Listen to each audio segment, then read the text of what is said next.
Black Star Network is here. Hold no punches. I'm real revolutionary right now. Support this man, Black Media. He makes sure that our stories are told. Thank you for being the voice of Black America, Roland. Stay black. I love y'all. All momentum we have now, we have to keep this going. The video looks phenomenal. See, this difference between Black Star Network and black-owned media and something like CNN. You can't be black-owned media and be scared. It's time to be smart. Bring your eyeballs home. You dig?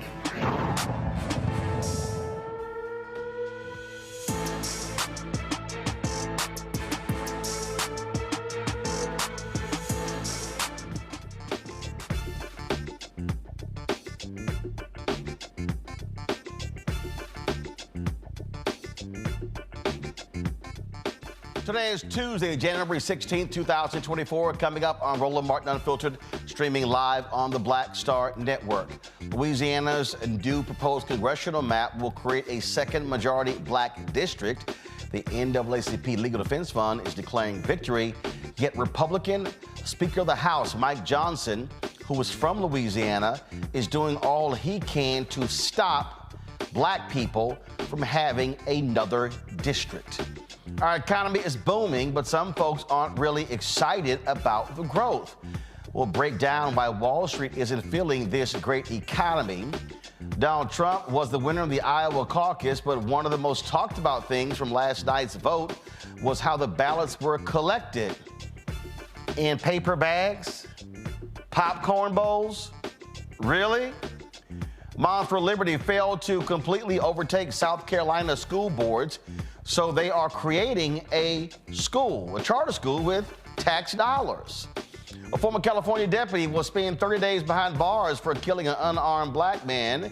And Nimarata Nikki Haley, she actually said America has never been racist. And then seconds later said, I faced racism as a kid. We'll walk through how she literally is one of the dumbest, most crass politicians in America. And also, my poor Dallas Cowboy fans, especially those who work for me, are really bummed because their team lost. I'm gonna share some of my favorite memes and videos, especially for Henry Peterson, Deshaun Smith, and Antoine Downs. It's time to bring the funk on Roland Martin Unfiltered on the Black Star Network. Let's go. He's got it. Whatever the biz, he's on it. Whatever it is, he's got the scoop, the fact, the find. And when it breaks, he's right on time and it's rolling. Best believe he's knowing.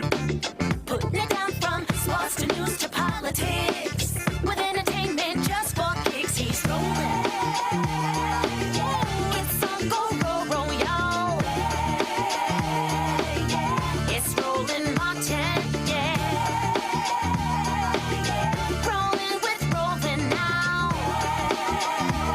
He's funk, he's fresh, he's real, the best, you know he's Roland Martin now.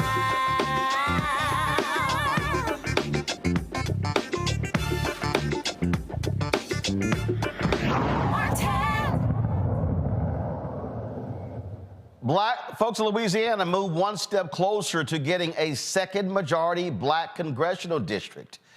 The proposed map, favored by Governor Jeff Landry, who's a Republican, will create a second majority black congressional district by taking in Shreveport and Alexandria and joining much of Baton Rouge to form a new 6th congressional district. Now, Republican Congressman Garrett Graves is at risk of being ousted from his position. Now, in November, a federal appeals court upheld federal judge Shelley Dick's earlier ruling requiring Louisiana's congressional map be redrawn to include a second majority black district. There are 6 in the state. Now, keep in mind, the federal judges ruled in early 2022 to create the district. Republicans then challenged that. The Supreme Court said, hold up, there's not enough time to redraw the districts. That actually was a lie. So then we went to 2023. And the Supreme Court, after they ruled in the Alabama case, said Louisiana has to create a new district because they violate the rights of African Americans as a result of the Voting Rights Act. Republicans then tried to pass new maps and ignored the Supreme Court. And they were like, nah, not gonna happen. Then they tried to go back to the very conservative 5th Circuit to try to get them to try to retry the case again. No, didn't happen. Now, when Landry was elected governor, he was like, listen, we got to deal with these new maps. So he called for a special session of the legislature. And the passage requires majority votes in the House and Senate. But guess who's not happy? That is Mike Johnson, who represents Louisiana's 4th district. Why is Mike not happy? Well, he's the Speaker of the House. He posted this on Twitter. We've just seen and are very concerned with the proposed congressional map presented in the Louisiana legislature. It remains my position that the existing map is constitutional and that the legal challenge to it should be tried on merits so the state has adequate opportunity to defend its merits. Should the state not prevail at trial, there are multiple other map options that are legally compliant. No, go back to the tweet, please. That are legally compliant and do not require the unnecessary surrender of a Republican seat in Congress. Now, that's what he cares about. Mike Johnson does not care about black voters in Louisiana. Mike Johnson does not care that multiple federal courts have ruled that Louisiana has violated the constitutional rights of African Americans. He is desperate to protect the Republican seat. Right now, they have a very narrow majority in the House. They want to control the House next year. And we have a black district in Alabama. Now you have a black district in Louisiana. You've got potential for districts in Georgia and Florida. So they're like, throw in what's going to happen in New York. They're like, we might be losing the House. But let me say it again. Republican Speaker of the House, Mike Johnson, is saying to black people in Louisiana, I don't give a damn about you. I want white Republicans, and I do not want to see an African American, a second one from Louisiana. That's what he's saying. My panel, Dr. Mustafa Santiago Ali, former senior advisor for environmental justice with the EPA, joining us from D.C., Dr. Larry Walker, assistant professor, University of Central Florida, Johanna LeBlanc, partner with the Adomi Advisor Group, LOC. Glad to have all three of you here.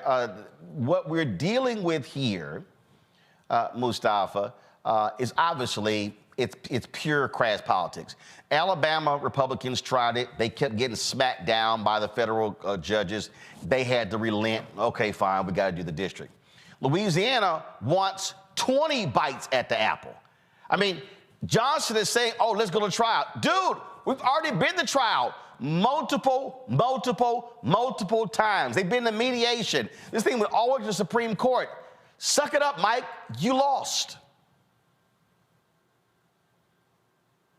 Yeah, I mean, Mike Johnson doesn't care about the rule of law. He definitely doesn't care about, black folks, their vote being honored in this process. So he's very clear. This is a strategic move. Once again, they're trying to run out the clock so that they can continue to hold on to power. And that's really what this is about, is power and politics.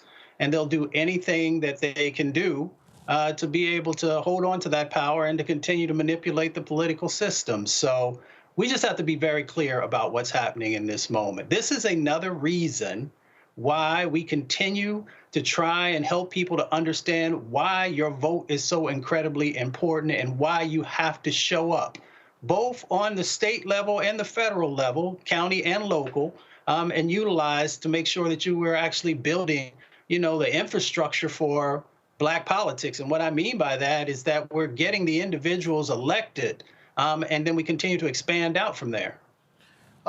Larry, again, I think what is most basic and fundamental here, Mike Johnson is saying, I don't represent you black people in Louisiana. He's saying, oh, you Democrats in Louisiana, I don't represent you. I only represent Republicans, mainly white Republicans. The message is quite clear from Congressman, Speaker Johnson. And, it's interesting, Roland, because this really highlights why the Voting Rights Act is so important and why it's been under attack for the last several years by Republicans. I think also them creating, this new, black congressional district, Louisiana, is important when it comes to also black political power. We have to acknowledge the Congressional Black Caucus has 60 members, and I'm a former CBC staffer. This is the highest they've ever had in terms of CBC members. So we have a chance in the next election to add to that number. This is about black political power.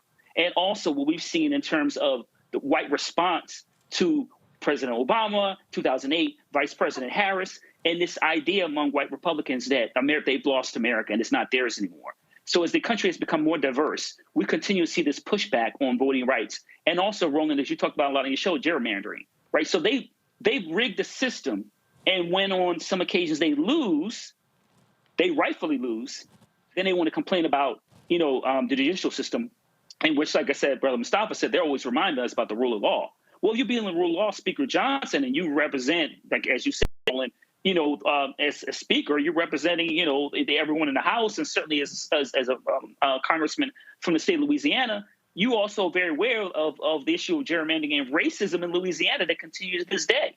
It also has one of the highest incarceration rates in the country and the world as it relates to Black folks. So I think as Speaker Johnson, his statement is problematic and also highlights why Republicans don't want to. They're fighting every tooth and nail at all these Black congressional districts throughout the South. Johanna, Janae Nelson, who runs the NAACP Legal Defense Fund, she tweeted this out. She says, Speaker of the House Mike Johnson is attempting to block a bipartisan agreement to draw a fair map that doesn't discriminate against Black voters in Louisiana.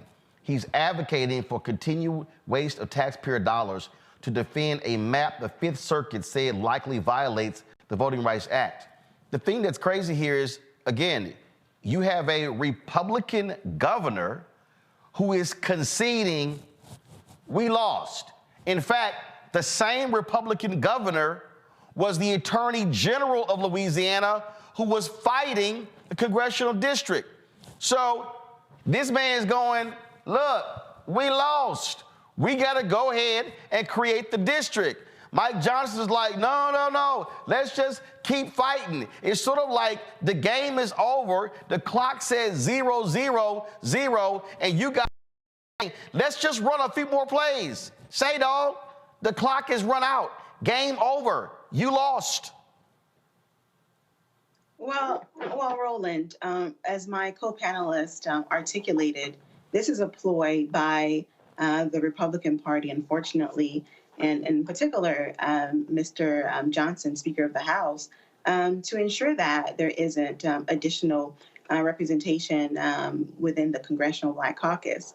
And similar to my co-panelist, I am a former senior CBC staffer, and there is a great need for additional representation, especially in today's climate where we are dealing with dire issues around environmental injustice, the housing crisis, and incarceration, and an economy that the administration. All right, looks like we lost Johanna's signal there, so we'll try to get her back. Folks, this is real simple, and I've made these things perfectly clear numerous times. Republicans do not give a damn about Black people. The courts have said that Black voters are being disenfranchised in Louisiana. Black people make up 30+% of the state of Louisiana, and there is one African American in Congress, and that's Troy Carter, and that's the seat out of New Orleans. And so what they are saying is, we ain't get up to the second one. The exact same thing that white Republicans were saying in Alabama. And what the white Republicans in Alabama did and what the white Republicans in Louisiana did was the exact same thing that racist white Southern Democrats did in stopping Black advancement during Jim Crow and the Black Freedom Movement. So yesterday's white Southern Dixiecrat is today's white Southern Republican. There is no difference. It is time for that second Black congressional district, and that means more power for African Americans. Going to a break, we'll be right back. I'm Roland Martin Unfiltered on the Black Star Network. We're going to talk about Nikki Haley. She said America has never been racist. Which America are you talking about? South America? Not this one. We're going to break it down. Back in a moment. Hatred on the streets, a horrific scene, a white nationalist rally that descended into deadly violence. White people are losing their damn minds. An angry pro-Trump mob storms the U.S. Capitol. We're about to see the rise of what I call white minority resistance. We have seen white folks in this country who simply cannot tolerate black folks voting. I think what we're seeing is the inevitable result of violent denial. This is part of American history. Every time that people of color have made progress, whether real or symbolic, there has been what Carol Anderson at Emory University calls white rage as a backlash. This is the rise of the Proud Boys and the Boogaloo Boys. America, there's going to be more of this. Here's all the Proud Boys, guys. This country is getting increasingly racist in its behaviors and its attitudes because of the fear of white people. The fear that they're taking our jobs, they're taking our resources, they're taking our women. This is white fear.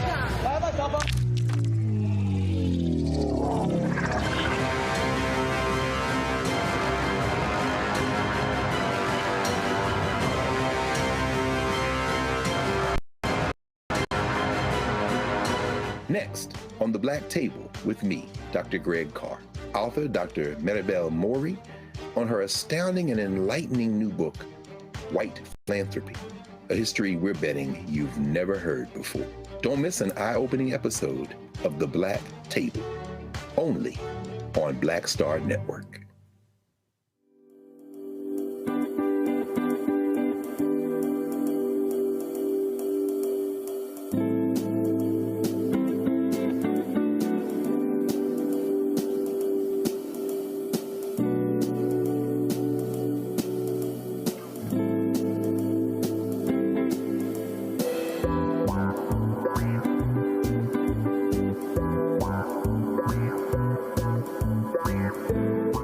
What's up? It's Tammy Roman. Hey, it's John Murray, the executive producer of the new Sherry Shepherd Talk Show. It's me, Sherry Shepherd, and you know what you're watching, Roland Martin Unfiltered.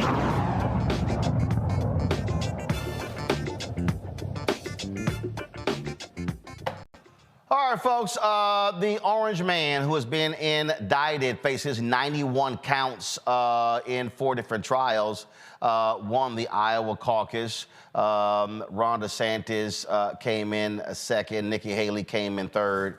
I don't really give a damn. So here's what's interesting. So Republicans spend a lot of their time complaining about voting and voter fraud. Well, that's interesting because last night, a video that went viral shows people literally voting, writing on sheets of paper and just dropping them in paper bags.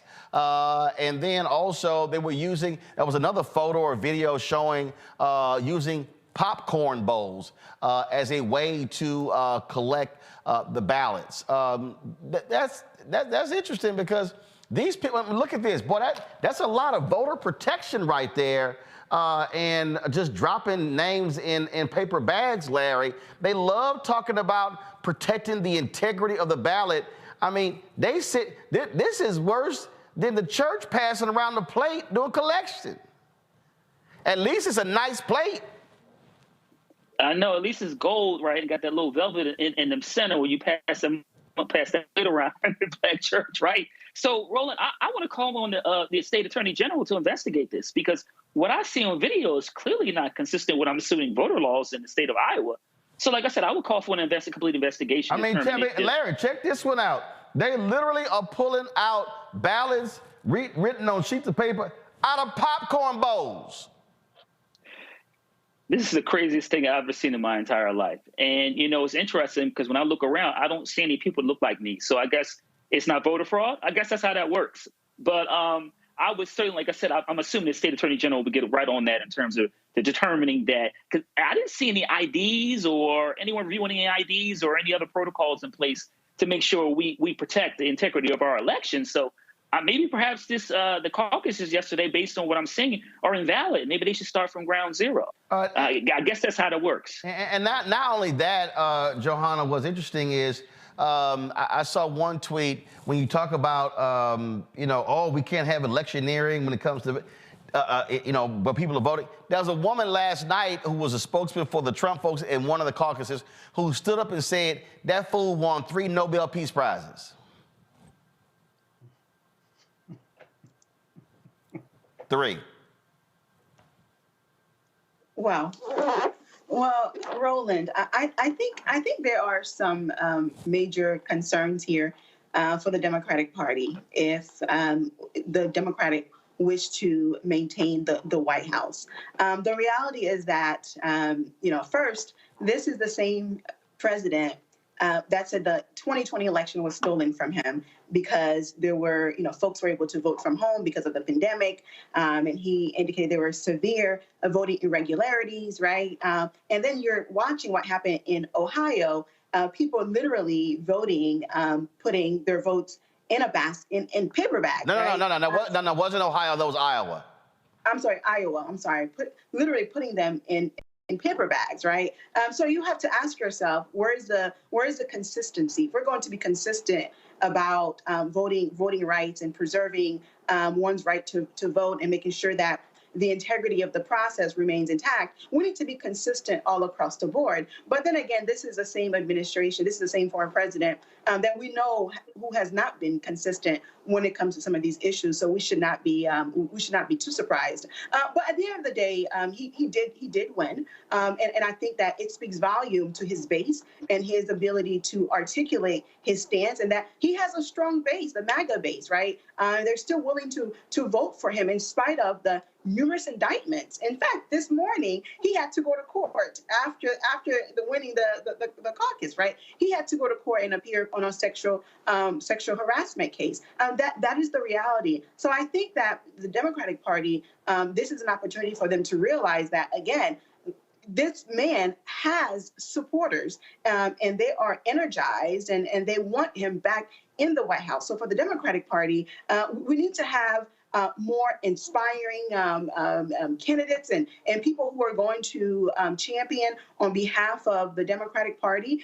And we want to hear stories. We want to hear more about what has the administration done, right? Because I know Biden administration has the Binomics, which I think one of the greatest achievements of President Biden is the bipartisan infrastructure bill. And the administration needs to leverage on that, because Bidenomics, the average American doesn't know what that is. We need to come strong, right? And talk about what has happened and how. Well, of course. I mean, first of all, let's be perfectly clear. Okay, Iowa's last night. Democrats, Mustafa, vote South Carolina beginning February 3rd. The reality is we're now in election season.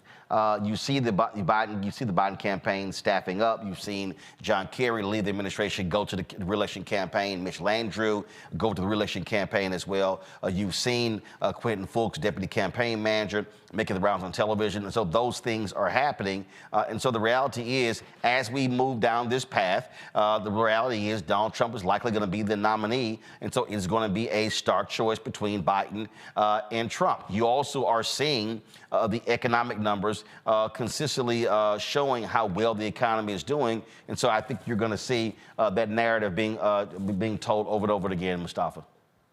Yeah, I mean, it is about economics. So the two things that folks out there in Iowa said were important to them were, one was immigration, the other one was economics. We know that the Biden administration has a strong record to stand in relationship to economics. But getting back also, Roland, to what you had asked earlier, we see that integrity, especially in relationship to voter integrity, only seems to be something that is necessary when it ends up being in black and brown locations. If we were passing around, whether it's a brown paper bag, and I think my brother Larry there was about to say that, if you're on the lighter side of that brown paper bag, then you get certain things that are, there's a certain amount of trust that is often given. And we've seen those dynamics play out before. So, in this moment, we understand the dynamics that are going on, that white folks are supposed to be trusted when it comes to voting, that they never have any voter irregularities, and that they are always living up to the integrity that is supposed to be a part of our democratic system. And often when we take a look at who actually has been in violation of voter laws, who's been in violation of voter integrity, it has actually been Republicans. It has actually been white brothers and sisters. So those are just the facts that are out there, even though we are the ones that often are put on the media if we make a mistake in that area. Well, when it comes to your point, though, the reality is when you look at a lot of the cases, you're absolutely right. It has been GOP voter fraud. In fact, you had a man in Florida who was charged with voter fraud, and he tried to say, "Oh, it was." I'm blaming the DeSantis and the Trump folks. You had, of course, voter fraud in North Carolina. We've seen voter fraud in other states, and numerous times it was Republicans who were involved. Yet in Texas, they still 5 years later are trying to go after this sister who voted, and she wasn't aware that she could not vote, and she filed a provisional ballot, yet they still are trying to go after her. Folks at Project Lincoln dropped an interesting ad that I saw, and I was like, yo, man, that ad was absolutely fire. Check this out. I want to get your thoughts. And on the 8th day, God looked down on his planned paradise and said, I need a man to test the will and goodness of a free people. So God made a dictator. God said, I need a man who failed in everything but theft and broken promises to live in a golden palace and convince the poor he serves their needs. So God made a dictator. God said, I need a wicked man to lead the common folk with hatred and fear. So God made a dictator. God said, I need a corrupt man who is above the law and immune from justice. So God made a dictator. God said, I need a man who will use violence to seize power. So God made a dictator. God said, I need a man whose followers will call black white, call evil good, and call criminals hostages. So God made a dictator. God said, I need his political party to obey without question, and the press fear his wrath. So God made a dictator. God said, I need a cruel man who uses his power and position to punish and harm his opposition. So God made a dictator. God said, I need a man who breaks the faith of even his most godly followers and leads them to idolatry. Place him above me. So God made a dictator. And then God said, I sent this man to test you, and until you cast him down, you have failed. So God made a dictator. Mustafa, that's a damn good ad. It is a very powerful ad, and it's all true. But, here the reality of the situation is that, the vast majority of folks who, support Donald Trump, no matter what he does, no matter what he says, is not going to make, any difference to them. That is an ad for those folks who label themselves as independents and say they haven't made a choice yet. Right. That is an ad also for those folks who say, I'm not sure why I should vote. Hopefully people will watch it and make an informed choice. And here's the thing, you're right. And what people don't understand, we're talking about margins, Larry. We're talking about in some places where people kind of like, well, I'm not sure. The Republican Accountability Project, they dropped this ad. It didn't matter how many laws and norms he broke. He thought it didn't matter how many lies he told the American people. And it seemed like he could get away with anything. And many of us even started saying, Nothing matters. Nothing matters. Nothing matters. Nothing matters. Nothing matters. Nothing matters anymore. You can flout the law. but this wasn't true. Because in America, the rule of law still matters. And that's why Donald Trump has been charged with 91 felonies in 4 separate cases for attempting to steal an election, falsifying business records, and mishandling classified information. We've seen what happens when people start believing nothing matters. That's why it doesn't matter that Donald Trump was president of the United States. It doesn't matter that he is currently running for the presidency. This is America. No one is above the law. That's why it matters that Donald Trump faces consequences for his actions. When Donald Trump was president, he thought it didn't matter how many laws and norms he broke. He thought it didn't matter how many... It's a great ad, Roland, but, it's interesting, in looking at these ads and obviously highlighting what we all know is, well, not all of us, some people don't believe it. All these, illegal challenges, it really, for me, highlights as a researcher why white supremacy is a problem in the United States. Because if you switch out Barack Obama with Donald Trump, we wouldn't be here. And I think ads like this are really important, particularly this year as we move closer to November. But it highlights for those, like you said, Roland, those individuals who are at the margins who said they're undecided, is you really comes down to this election November is a matter of whether we're continue to be a democracy, a struggling democracy at that, but we becomes a country that 2024 is our last actual election. And Donald Trump has made it very clear from day one he's going to be a dictator. And he's going to start trying to throw people out of the country. Obviously, the courts could obviously play an important role. But the bottom line is we have to be really clear about what's at stake in November, and that's our democracy. And both these ads highlight that. He's more than likely going to trial at least one or two of these particular cases, hopefully, and could likely be a felon. But in the meantime, we have to continue to make sure that we see more ads like that, and that the Biden-Harris administration continue to send their folks out on television, and they make sure they talk to black and brown people about why Bidenomics is important. Johanna, there are some people, again, what they often say is they say, well, these things don't matter. They say, okay, fine, you're playing to the crowd on social media, and not everyone is on social media.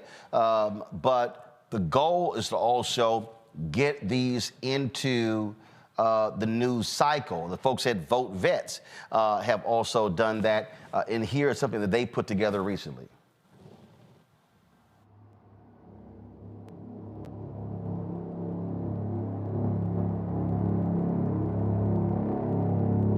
Make Mark Swalwell, get this over with. It's time to do it. And see how brave the rest of them. You can follow either Swalwell or Nadler before the election. They need to get the message. The Vote Vets logo come up at the end. It's ready to switch. Stand in the middle of Fifth Avenue and shoot somebody. I asked you a yes or no question. Could a president who ordered SEAL Team 6 to assassinate a political rival who was not impeached, would he be subject to criminal prosecution? If he were impeached and convicted first. And so your answer is no. Do you agree with your lawyers what they said on Tuesday, that you should not be prosecuted or could not be prosecuted if you ordered SEAL Team 6 to kill a political opponent? Well, you're talking about a totally different case, the immunity. I say this, on immunity, very simple. If a president of the United States does not have immunity, he'll be totally ineffective because he won't be able to do anything, because it will mean he'll be prosecuted, strongly prosecuted.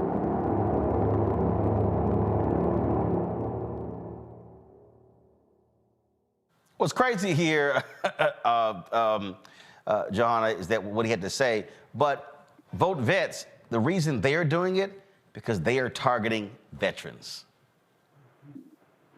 You know, and I think that's a great call. And as my co-panelist Larry indicated, the reality is that regardless of the types of ads that are put out there regarding some of the atrocious acts committed, by the perceived atrocious acts committed by the former president, his base will always vote for him, and they will make excuses.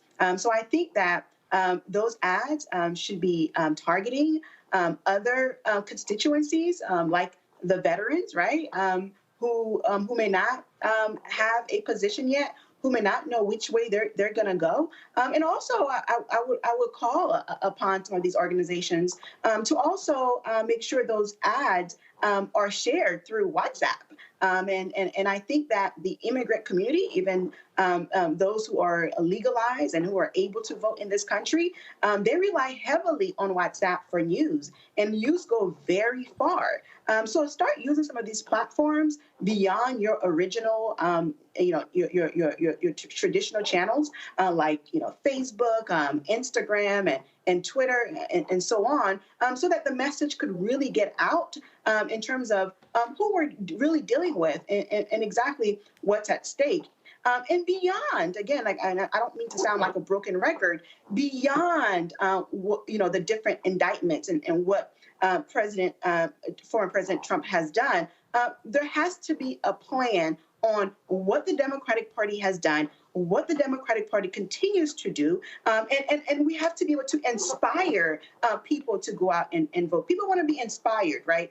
People want to feel that they're connected to the party before they go out and vote, because there's a lot at stake right now in 2024. Folks, hold on 1 second. We come back. We're going to talk about this economy and again how folks are responding. and what needs to happen. Be sure to support us in what we do, folks, here. You can join our Bring the Funk fan club. And that is, of course, our goal is to get 20,000 of our fans contributing on average $50 each, which comes out to $4.19 a month, 13 cents a day. You can send your check and money order to P.O. Box 57196, Washington, D.C., 20037-0196. Cash App, $ RM Unfiltered, PayPal or Martin Unfiltered. Venmo is RM Unfiltered, Zelle, Roland at RolandSMartin.com, Roland at RolandMartinUnfiltered.com. When you get a copy of my book, you are supporting this show as well. And so you can get White Fear, How the Browning of America is Making White Folks Lose Their Minds, available at Ben Bella Books, Amazon, Barnes & Noble, IndieBound, Bookshop, Chapters, Books A Billion, Target. You can also get the audio version on Audible. Also, folks, be sure to download the Black Start Network app, where you can always get all of our content, and you can, of course, get your notifications on your Apple phone, Android phone, Apple TV, Android TV, Roku, Amazon Fire TV, Xbox One, Samsung Smart TV. Back in a moment. I'm Faraji Muhammad, live from LA. And this is The Culture. The Culture is a two-way conversation. You and me. We talk about the stories, politics, the good, the bad, and the downright ugly. So join our community every day at 3 p.m. Eastern and let your voice be heard. Hey, we're all in this together. So let's talk about it and see what kind of trouble we can get into. It's The Culture, weekdays at 3, only on the Black Star Network. My name is Lena Charles, and I'm from Opelousas, Louisiana. Yes, that is Zydeco capital of the world. My name is Margaret Chappelle. I'm from Dallas, Texas, representing the Urban Trivia Game. It's me, Sherry Shepherd, and you know what you watch. Roland Martin on Unfiltered.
The reality of our economy is that things are improving, but you always hear the whining and complaining, especially from folks on Wall Street. Stephanie Rule, the host of MSNBC's 11th Hour, explained Wall Street investors and why are they not excited about this economy under Biden.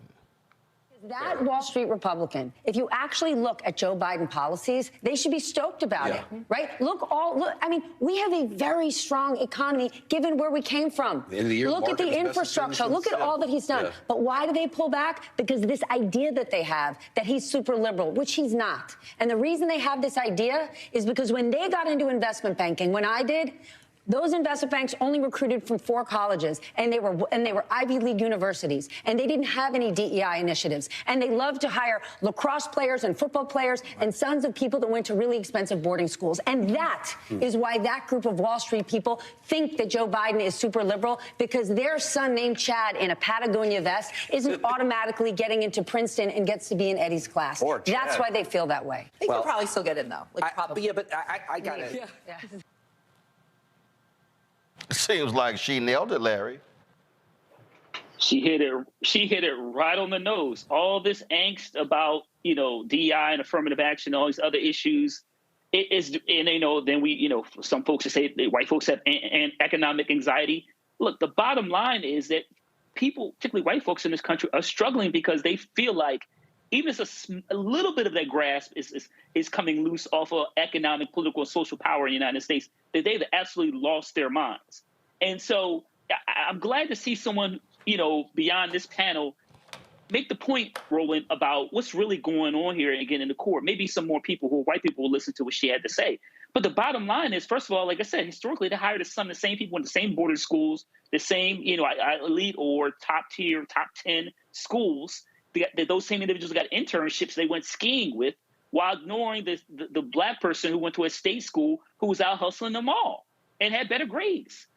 So, this argument of DEI and some of these other policies, and like I said, these Wall Street folks who live within their own little bubble and don't acknowledge other people with other lived experiences who are better at them at their job, they miss out. And then, like you said, this narrative continues because some of those people who write for some of these large newspapers went to the same schools. What we are dealing with, John, it's real simple. I laid it out in here. I said these things are going to happen. What you're seeing are white folks who are like, oh my God, we're losing. I can't stand this. You've got Elon Musk whining and complaining about DEI on Twitter. They don't like the fact that white folks in America now have to compete.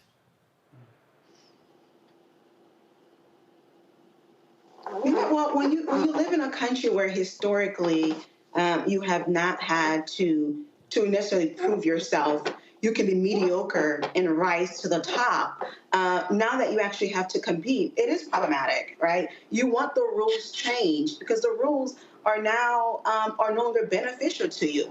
And folks who are calling against DEI and affirmative action, let's be real. In America, the #1 recipient or beneficiary of affirmative action are white women. That's the reality, right? So when the rules change and no longer benefit a certain group that is considered to be the dominant group in this country, now we're seeing people calling for let's get rid of the rules and let's start over. But the reality is that back to the Bidenomics program that Mr. Biden has in place, and I think it's a great initiative. It has a number of pillars. One of them is helping to promote small businesses and keeping money in the pockets of small business owners, because what we saw is that after COVID, inflation went through the roof, and a lot of these challenges that we are experiencing economically are because of the global the pandemic. That's the reality. But again, as I've said again and again before, there has to be a better way to present Bidenomics to the American public. But it's not. But Johanna, it's not just about presenting Bidenomics. It's not. What it is you have to have real conversations about it. And in terms of what's really there. For instance, here's a CBS News YouGov poll. Okay, Trump statement: immigrants illegally entering poison the blood of the country. Republican primary voters, 81%. Agree with him. 19% disagree with him. Okay? That's one piece of that poll. Ron Brownstein had this same thing. 3/4 of Republicans say growing number of immigrants threaten traditional American values. Go back to my iPad. About the same percent, listen to me, but the same percent say whites face as much bias as minorities. 9 in 10 say Christianity is under assault in the U.S. This is GOP's modern glue. Now, here's the point, and this is the problem. You don't have enough white anchors like Stephanie Rule addressing the issue. I can tell you right now, a black network anchor would not have me on the show for my book because the white producers on the show didn't like the title. Even though in the book, I talk about white folks in media not wanting to talk about white fear. So what you have here is you have white people, Republicans, Democrats, liberals, conservatives, progressives, who do not want to have real conversations, that their white fear is a huge part of the conversation.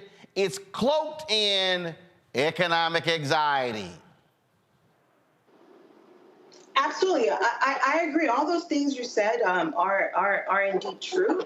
And I think a lot of things can be true at the same time, because the reality is that, and when we look at the numbers in terms of who's going to be minority in this country, it's going to be white folks, right? And there's an increased fear because when you are the dominant race, you get to control the different facet of the society. And now you're the minority. It's creating some level of anxiety, and you will do whatever it takes to maintain dominance so that you can remain in control. That is just a reality. But Mr. Trump's comment about immigrants poisoning this society is one that is incredibly offensive, because as we know, immigrants have helped build this country. But Johanna, you got a lot of immigrants who support Trump. You are absolutely, because you know why? Here's what a lot of them are thinking. I got here. He talking about them. Yeah, and it's rather unfortunate. These are things that we have to think about. Mr. Trump talking about deporting folks in mass numbers, and I think the immigrant community should be very concerned and should be very alert, and they should be paying attention, because that means your child who has your cousin, your sister who has temporary protected status, which is a status that is given to those that are from countries that are dealing with natural disasters and wars. You could be at any given time, you could be deported, because as we know, TPS is not a permanent status. It's just something that's provided by a stroke of a pen by the Department of Homeland Security and the President of the United States.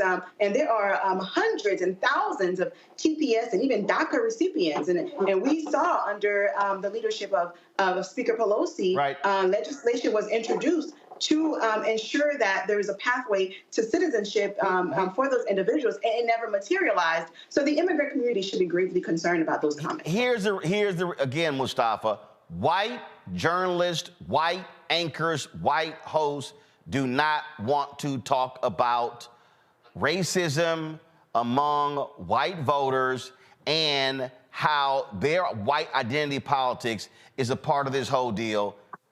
That's just the reality. They don't want to talk about it. They don't. But I mean, you're the expert in the space. We know that there's also the messaging that comes from the owners of the networks and from the producers and, everyone who's making those decisions also above those individuals. So I want to make sure that we, spread the truth out to all the different dynamics that are going on in that space. But they're also doing a disservice when you don't tell it just like it actually is and bring the fullness of the conversation forward so that folks across our country can make informed decisions. It's almost like the book burning or the books that are being banned, I should say, in Florida and other locations, because folks don't want individuals to have all the information to actually use these brains that we have inside of our heads. So journalists, reporters have a responsibility to do it, but we also have to put pressure on those individuals who are above them, who are making the decisions. All right, folks, hold tight 1 second. We're going to talk about the new attack by the Republicans. Oh my God, DEI is going to cause airplanes to start falling out the sky. Y'all are so damn weak and so tired. We're going to discuss that next. Also, Nimrata Haley, she said America has never been racist. But about 15 seconds later, she said, I dealt with racism when I was a kid. Do we need to enroll her into the concussion protocol program? You're watching Roland Martin Unfiltered on the Black Star Network. When you talk about blackness and what happens in black culture, we're about covering these things that matter to us, speaking to our issues and concerns. This is a genuine people-powered movement. There's a lot of stuff that we're not getting. You get it, and you spread the word. We wish to plead our own cause. Too long have others spoken for us. We cannot tell our own story if we can't pay for it. This is about covering us. Invest in black-owned media. Your dollars matter. We don't have to keep asking them to cover our stuff. So please support us in what we do, folks. We want to hit 2,000 people, $50 this month, raise $100,000. We're behind 100,000, so we want to hit that. Y'all money makes this possible. Checks and money orders go to P.O. Box 57196, Washington, D.C. 20037-0196. The Cash App is $RM Unfiltered. PayPal is R Martin Unfiltered. Venmo is RM Unfiltered. Zelle is Roland at RolandSMartin.com. I'm Dee Barnes, and next on The Frequency, we're talking about the rise in great Black literature and the authors who are writing it. Joining me will be professor and author Donna Hill, discuss her writing journey and becoming a best-selling author. I always was writing, but I never saw anybody that looked like me in the books that I was reading. Plus, her work with the Center for Black Literature and next year's National Black Writers Conference. That's right here on The Frequency on the Black Star Network. What's up, everybody? It's your girl, Latasha from the A. And you're watching Roland Martin Unfiltered.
All right, folks, over the last couple of weeks, we've had to deal with just more and more just, how shall I put it?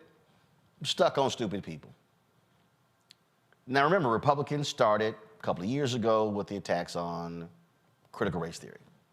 So now their new boogeyman is DSI. You got folks like white billionaire Bill Ackman trashing Harvard president Dr. Claudine Gay, forcing her out, saying she was an affirmative action hire. Oh my God, DEA is so horrible, it's so terrible, it's destroying the country. Oh my goodness. So now their new one is how, oh my God, DEI means black people are gonna be hired and Latinos and Asian, and they can't do the job and they're not smart enough, and it's gonna cause planes to start falling out the skies. It's like Elon Musk endorsed a tweet that suggested that black students at HBCUs have lower IQs, and they shouldn't become pilots. Read this tweet. It will take an airplane crashing and killing hundreds of people for them to change this crazy policy of DIE. This was Musk's response to a post arguing that IQ averages were lower at HBCUs and lower than the average IQ of U.S. Air Force pilots. 10 HBCUs have aviation programs, including Delaware State University. Dr. Tony Allen, the university president, responded to Musk's comments in quite a lengthy letter. He joins us right now. Doc, glad to have you here on Roland Martin Unfiltered. Hey, Brother Martin, how are you, sir? What again, and I discussed it last segment, and I laid it out in my book, White Fear, that these things were going to happen. That what you're seeing is, it's anger. It's how dare non-white people start getting jobs. This is all about they're taking our jobs. Those jobs are meant for us. And literally, they're saying, oh, we're going to see just planes falling out of the sky when there's not been a fatality in the American airline industry since 2009. Look, it's a ridiculous argument. It was hard for me to even respond to that kind of nonsense, but I felt it was my job to do so for my 110 aviation students and 43 more aviation management students. We've been in this business really since the Tuskegee Airmen. You'll know that there were 6 HBCUs that were developing black pilots during World War II, and they all eventually came to Tuskegee Institute at the time, and were war heroes as a result. In Delaware State, we restarted our program in 1987.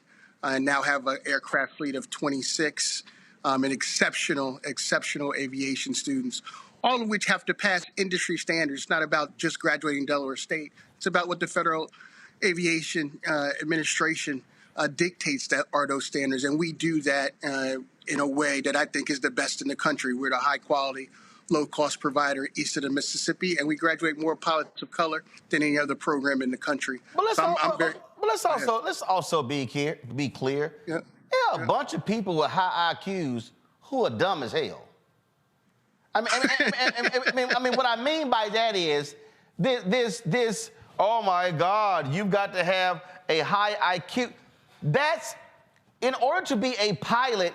It's a lot of stuff that you actually have to do to qualify to be a pilot. It's not just can I pass a written test. Well, you got to fly. That's one thing. You got to have a lot of hours to fly. And I might add that the IQ test is no test of cognitive ability. That's been disproven anyway. So I don't have to talk about the nature of tests and the biases that are in them, generally speaking. What I can tell you is we have high-quality students across all of our disciplines at Delaware State University. And we take the opportunity to open doors for those students who might otherwise have been underserved in the K-12 system. What we are is the melting pot of America. And I think that's exactly what we have stood for 132 years and what HBCUs have stood for 186 years. Remember, we are the primary driver for black folks entering the black middle class. We represent about $16 billion in economic impact across the American economy, all of our HBCUs. And those graduates represent about $1.7 trillion in buying power. So if we're trying to make an economic argument, there is no question that we do more with less. We've been doing it for a long time, and now we're saying that less is no longer acceptable. In fact, so look, my buddy Armstrong Williams, he posted this on Twitter. He goes, just unbelievable. The CEO of United Airlines says that they use racial quotas when hiring because who needs to hire only qualified people when dealing with planes carrying hundreds of people, thousands of feet in the air, where one misstep can kill them all. DEI is going to cause a mass tragedy. I pray it doesn't. And so he posted this video. I guess it was an interview with the United CEO who was on Axios show. I'm gonna try to pull it up here. And this is the thing that they do. And the reason I find this constantly, to me, to be just stunningly stupid is because you know and I know. We have seen some mediocre white people being hired over the years. And whenever we talk about qualified, that word is only used when it's in relation to us, the qualifier qualified.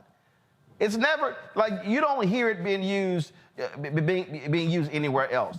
And this is the thing that I'm always trying to get people to understand, what is going on. And so I want to play this clip first, and then I want to come back to you. Diversity and diversity targets working into the Aviate Academy? We have committed that 50% of the class of the classes will be women or people of color. Today, only 19% of our pilots at United Airlines are women or people of color. And by the way, from all the data I've seen, that's the highest of any airline in the country. White males don't just dominate in the cockpits, also in the C-suite at United Airlines. Well, look, at United, I'm proud of the diversity that we actually have in our C-suite. I think if you look around corporate America. Correct me if I'm saying, though, so this was just based off your website, the people you list as executives, but out of 11 people, 3 are women. I believe 1 is a person of color. That's correct. But, in corporate America, I think, That's a low bar. How do you raise your own bar? Well, a lot of this is, focusing on it. We have programs one of the things we do is for every job when we're doing an interview, we require women and people of color to be involved in the interview process, bringing people in early in their careers as well, and giving them those opportunities and creating a stronger. The CEO of United Airlines says that they use racial quotas when hiring, because who needs to hire only qualified people when dealing with planes carrying hundreds of people, thousands of feet in the air, where one misstep can kill them all? DEI is going to cause a mass tragedy in the air and on land. I pray it never happens. I'm Armstrong Williams. Right, so that's all the hyperbole. Here's what Armstrong skipped over and what the rest of these people skip over. The man said 19% of our pilots are women and people of color. That means 81% are white. Okay, why are 81% of the pilots white? I wouldn't be surprised if 10 years ago it was 90% of the pilots are white. Oh. And Brother Martin. Oh, could it be we were frozen out of the industry? Brother Martin, and that's almost every industry in the country, 1. And then 2, remember, programs like this, particularly in the aviation industry, are about the pilot shortage. There is literally a pilot shortage across the industry. So if you don't look for talent across a wide spectrum of folks, you won't have enough pilots to fly. So why not go to those quality programs, whether they be at HBCUs or other institutions, and get the best and the brightest? And we just happen to think that we have the best and the brightest among a significant population of our peers. So and to back up what you're saying, this is a 2022 article from NPR. A pilot shortage might be why you're facing flight delays and cancellations. NPR's Ari Shapiro talked with the president of the Southwest Airlines Pilot Association about why there's a shrinking number of pilots. And so that's happening. So what's also happening in America? Guess what? Baby boomers are retiring. Well, guess what? My parents are baby boomers. They were locked out of opportunities. Other black baby boomers were locked out. So what are you now facing? You're now facing a plethora of industries that have been nearly all white. And you know what? You got to replace them with somebody. And white people are not having babies. And so guess what? White America's population is decreasing. So numbers just don't lie. And so these people are just going nuts about, oh my God, this is going to end the world. Guess what? The growth in America are black and brown people. Accept it. And look, really, when you think about DE&I programs, which I'm strongly in favor of, all of those programs have significant requirements for interviews, for internships, for ultimate employment. And it's really about opening up the pipeline that was restricted for hundreds of years to our people. So this idea that you only have to focus in one area or in one group of people is asinine, antiquated, and a part of ongoing racial tropes that happen in our country. So guess what? If I didn't have folks from the airline industry coming to Del State, when I have a quality aviation program with 26 aircraft, I wouldn't be doing my job. And guess who else would be doing those jobs? Those aviation companies. So I think we are right on par with what we need to be doing. We need to be doing more of it, quite frankly. Yeah, and guess why you have DEI programs? It's because white people were only interviewing and hiring white people. The reason there's a Rooney Rule in the NFL because the white owners wouldn't even interview black candidates. And then when they did, they were sham interviews. And so right now, all around America, in corporate America, you got white people who hired their buddies, who hired their friends, who hired their church members, and black people were not in those spaces, and we couldn't even get a shot at any of those jobs. So now saying, yes, you must interview a person of color, you must have a diverse slate of people who you interview for jobs. Those things are important because white folks showed they couldn't do it on their own. Well, look, I talked to a lot of C-suite executives, many of whom say they want to hire more people of color, particularly black folks. And often they say, Tony, I'm having a very hard time finding them. My common retort is, you're simply not looking hard. Right, and you're sitting here going, really? First, I mean, look, what did Chris HBCUs graduating 325,000 college graduates every year. Every year. That's just the HBCU community. I'm not talking about the Divine Nine, the Association of Black Professionals across every industry, and the track record. The fact is that those folks who graduate from HBCUs not only represent significant proportions of many disciplines, doctors, lawyers, STEM professionals, members of Congress, et cetera, they have this notion of public service with them. So this notion that you're not only getting a great professional, you're also getting somebody committed to their community and their people, which is good not only for our communities, but good for the country. Simple as that. And so, listen, my whole deal is this here. This is what I say to African Americans. Let's not, when we're getting attacked, let's not get caught up in this whole BS of, oh, I'm going to have to prove to these white critics that I belong here. No, you belong. What we must do is expose their bigotry, their racism, and their refusal to accept the reality that this country is moving closer to not being a white country. This nation was built on whiteness. This nation was driven by whiteness. And what we're dealing with are a group of people who literally cannot handle the fact that no longer do we live in a world where white is right. They now have to compete. And look, we'll be there seeding the pond in every industry that matters in this country. Doc, I appreciate it. Thanks a lot. All right, Brother Martin, take care. Take care, folks. When we come back, Nimrata Haley says America has never been racist. Even though her whole history is littered with racism. Oh, I gotta have some fun when we come back. You're watching Roland Martin Unfiltered on the Black Star Network.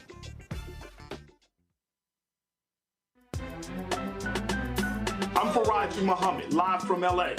And this is The Culture. The Culture is a two-way conversation. You and me. We talk about the stories, politics, the good, the bad, and the downright ugly. So join our community every day at 3 p.m. Eastern and let your voice be heard. Hey, we're all in this together. So let's talk about it and see what kind of trouble we can get into. It's The Culture, weekdays at 3, only on the Black Star Network.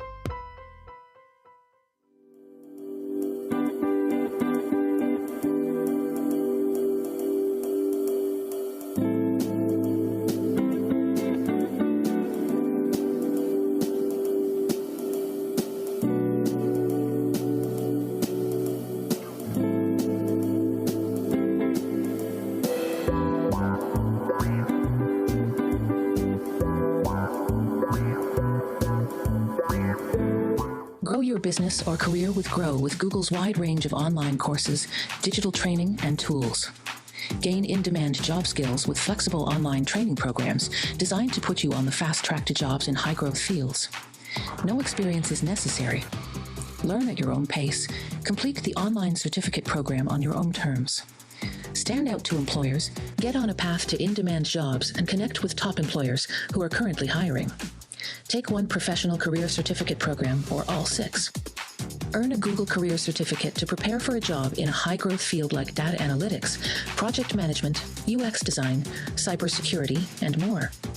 All professional career certificate programs must be completed by December 31st, 2024. Scan the QR code to complete the application. There are 1,000 scholarships available. Grow with Google and J. Hood and Associates. Be job ready and qualify for in-demand jobs. On a next, A Balanced Life with me, Dr. Jackie, we talk about a hard, cold fact. Not all healthcare is created equal in this country, especially if you're a person of color. So many of us, Black families, we rely upon each other heavily.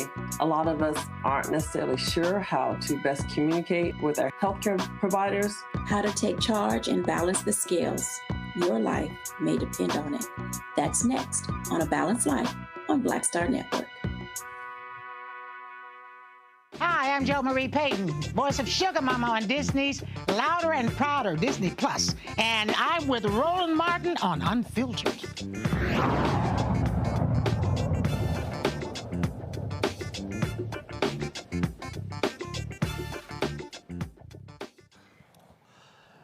There's nothing more interesting than watching Republicans do this cute little dance denying the reality of the racist history of the United States.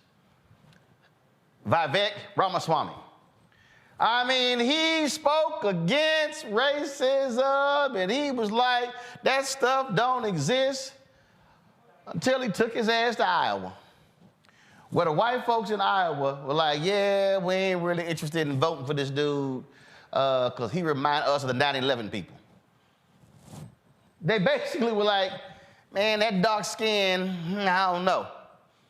And see, I dare say the only reason Nikki Haley has fared better than Vivek is because she looked white. His problem is he looked black. And they like, damn, you about as dark as Obama. So Nikki, now going from one white state, Iowa, to the next snow white state, New Hampshire, was doing an interview on the network that more white folks love than anything else, Fox News. And this so-called smart woman, who's an Indian American, said this. Are you a racist party? Are you involved in a racist party? No. We're not a racist country, Brian. We've never been a racist country. Our goal is to make sure that today is better than yesterday. Are we perfect? No. But our goal is to always make sure we try and be more perfect every day that we can. I know I faced racism when I was growing up, but I can tell you today is a lot better than it was then. Our goal is to lift up everybody, not go and divide people on race or gender or party or anything else. We've had enough of that in America. That's why I'm so passionate about doing this. I don't want my kids growing up where they're sitting there thinking that they're disadvantaged because of a color or a gender. I want them to know that if they work hard, they can do and be anything they want to be in America.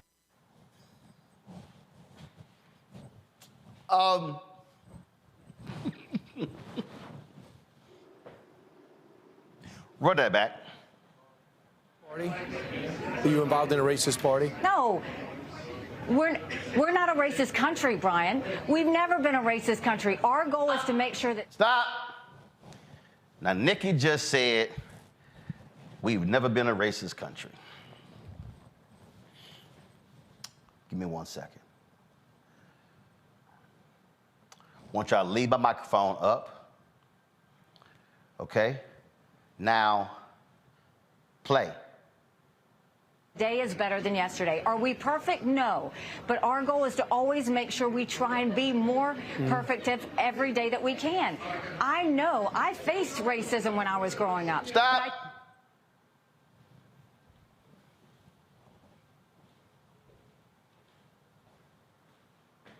Nikki Haley said, "We've never been a racist country." 10 seconds later, Nimrata said, "I faced racism growing up." So, Nikki, if you faced racism growing up and America's never been a racist country, then did that happen in India, where your mom and daddy came from? Was it in Pakistan? Was that in North America, South America? Was it in Canada? I'm confused. Now, the reason that's hilarious is because how can you let it come out? You just got done getting your ass whooped on the slavery issue. How in the world can somebody actually say America has never been a racist country when we literally partition black people as 3/5 humans in the U.S. Constitution? How could anybody allow to come out of their mouth that we've never been a racist country when for 248 years black people were enslaved? How can anybody suggest that we've never been a racist country when there was the election in 1876, then you had the Great Compromise in 1877, which ushered in 92 years of Jim Crow, and we saw in this country this happen frequently all across the country.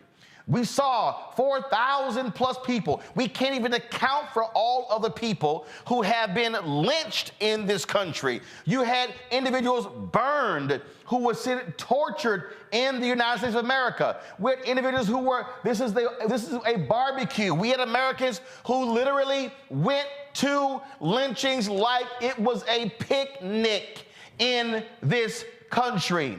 We saw individuals who, but because they either spoke to a white woman or because they actually owned a black business. We saw Tulsa in 1921, the race massacre. We saw Rosewood. We saw Red Summer coming out of Chicago. We literally saw in this country numerous race wars happening all across this country, and it was race wars. They lynched men. They lynched women. They lynched children. We saw what happened after Nat Turner. That is the country that we're living in. We sit there and we still have people today who actually were fire hosed, dogs sicked on them, trying to actually go vote. Black people who were viciously beaten. Nimrata, what do you call this other than racism? This is video from Bloody Sunday.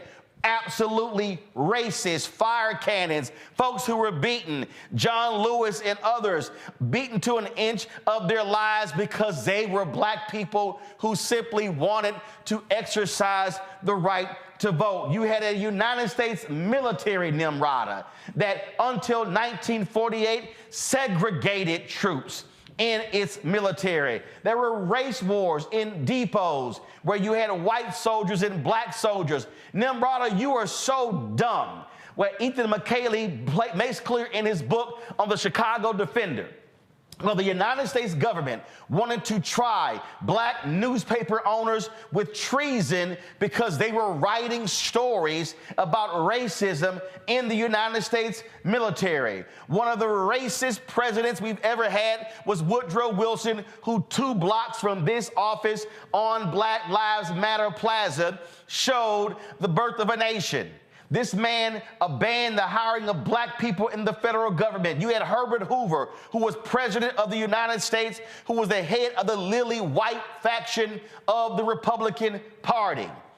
You cannot sit here and say America was never racist. You had, of course, racism in education, racism in the military, racism in corporate America, racism in every facet of this industry. When Jesse Owens won 4 gold medals at the 1936 Olympics in Berlin, not only did Hitler not shake his hand, FDR did not shake his hand when he came back to the United States. And he was forced to walk through the kitchen at an awards dinner in New York City, what was there to celebrate him winning 4 gold medals. You cannot tell me that, oh my God, America has never been a racist country. When Jackie Robinson dealt with racial hatred just for playing baseball, when Hank Aaron got thousands of racist letters and death threats because he was on the verge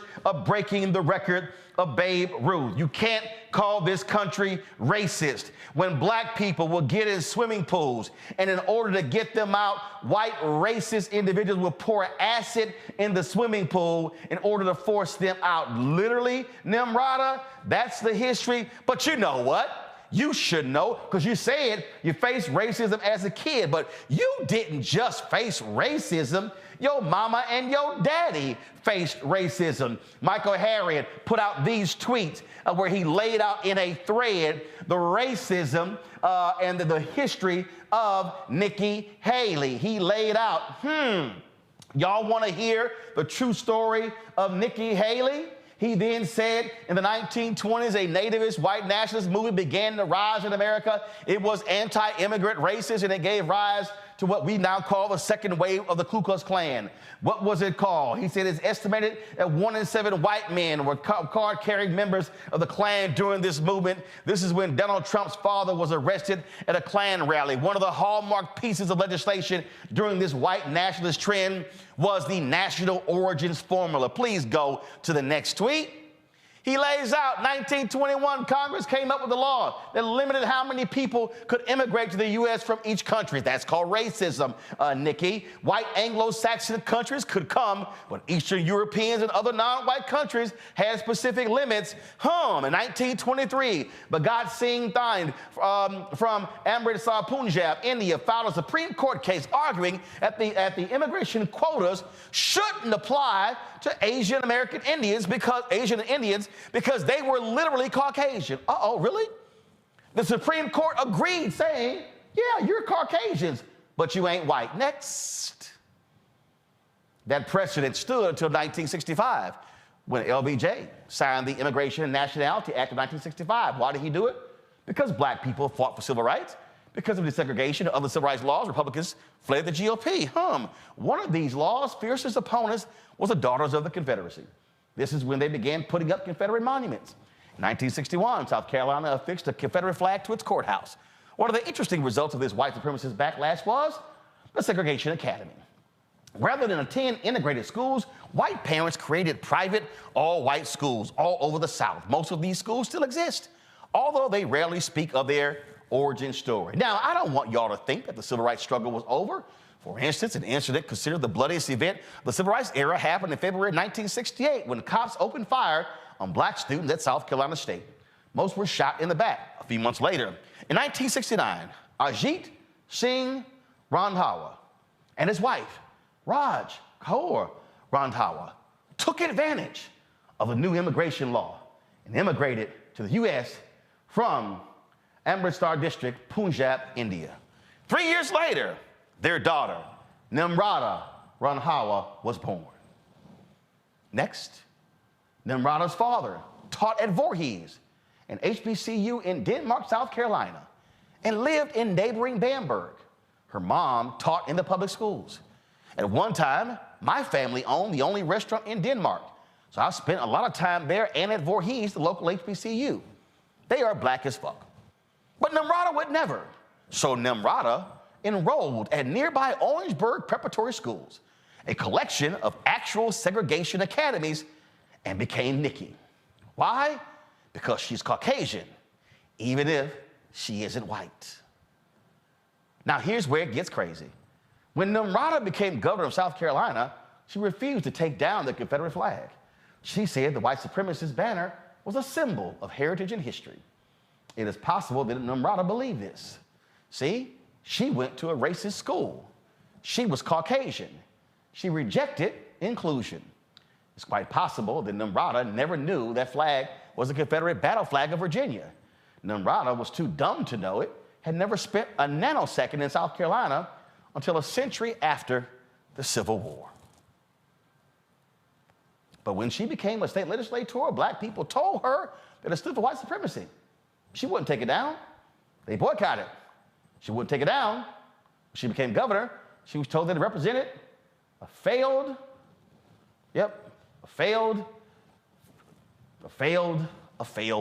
war.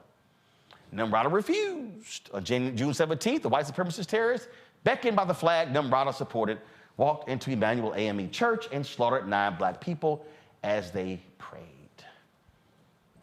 Bottom line is this here, people. Numrata is so desperate to appeal to white Republicans that she will deny reality with it slapping her in her face. Michael Harriet with The Root joins us right now. Michael, not only did her daddy, let's be clear, he couldn't get a job anywhere else except at HBCU, Michael. Her mama also was a dressmaker, and her mama could not even get paid by white folks, so black folks bought her stuff. This woman literally, her family earned a living because of black people, and she goes, there was no racism in America. What are you talking about? Right, and we have to understand, like, the history of Nikki Haley. She got where she is because of the work and the resistance of black people. Not only just because of the dress shop that her mom owned, but remember, her mother's first job was teaching at a majority black school district in Bamberg County schools, right? And Nikki even says in her autobiography that with the first house that they rented, they couldn't live in a white neighborhood, so they rented a house, and the person told her, we will rent it to you on one condition. You can never allow black people to come into your house. You can never entertain them in your house. So that's how they got someplace to live. So she knows the history of race in this country. Her school was a segregation academy. She didn't have a single black person in her school the year she graduated. It was formed because of Brown versus Board of Michael, hold on, Michael, when did she graduate? She graduated in 1989. The Confederate flag was still flying over her school when she graduated. She graduated in 1989, y'all. I graduated high school in 1987. This woman is a fraud, Michael. She is the worst kind of fraud. She literally is Stephen from Django. She will say whatever has to be said in order to appeal to white conservatives in the Republican Party. Right. That's what she's always been doing, because, you know, one question no one ever asks about Nikki Haley, because she takes credit for taking that flag or removing that flag from South Carolina State House, even though she did, right? The legislature did that. But if we were critical thinkers, right, we would ask, well, if you had the power to remove that flag in 2015, and we're going to give you all the credit for removing it, that also means that you chose to leave it up from 2011 when you were elected to 2015 when a white supremacist walked into a church and slaughtered 9 people. For those 4 years, you thought it was perfectly fine, even though, according to you, you knew what the cause of the Civil War was. You knew it was because of slavery. You knew what that flag represented. You were a Civil War buff, as you claim, right? So you knew what it stood for. You knew what it meant. You knew it was a white supremacist symbol, and you chose to leave it up because, according to you, you had the power to take it down because you said you did, right? So those first 4 years, you just left it up because you didn't care about black people. And she's saying these things when literally her fellow Indian American, I mean, when she's sitting here, she's watching what's happened to Vivek, what's happened to him, and literally white folks in Iowa, yeah, I mean, I ain't really trying to vote for this dude because he remind me of them 9/11 people. What the hell you call that? And then this whole deal, and not only that, I want there to be a key word. I want y'all to understand a key word, a key phrase that she used. Play it again and listen for something. I'm going to point it out to y'all. Are you a racist party? Are you involved in a racist party? No. We're not a racist country, Brian. We've never been a racist country. Our goal is to make sure that today is better than yesterday. Are we perfect? No. But our goal is to always make sure we try and be more perfect every day. Okay, are we perfect? No. That means that you got some baggage in your closet. That means you got some stuff you don't want nobody to know. Oh, we're striving to get better. We're striving. It's like she like her brain is saying, ain't no way in the world I can even acknowledge American history. Here's what's so crazy, Michael. Hell, even the biggest racists will acknowledge American racism. Right. Especially somebody from South Carolina. But if you notice, there's something else in that clip. There's something else that you might notice in that clip, right? He didn't ask her if America was a racist country. He asked her if she was a part of a racist party. Boom. And she never addressed that part, right? She skipped right to a racist country, right? She didn't even want to address the GOP's racism. She went right to country, right? She went right to that old Tim Scott, that old, trope of, America is not a racist country, because she didn't want to address the reality of today. Like, she went back to the past because she didn't want to address it today. And if you notice, Nikki Haley's whole career, she became a celebrated person in her party by touting that, hey, if you vote for me, we can show that we are a diverse party. So she talks about race when she wants to, when it's advantageous for her. But when she wants to skip over the question and go from party to country, she can do that because she knows the truth. She was raised in a state that is 27% black. Her entire administration had one single black person in it. One single black person in a state that is 27% black. And the only way you can do that, right, is specifically exclude black people. You have to look for white people, right? It's hard to skip over black people in South Carolina. Right.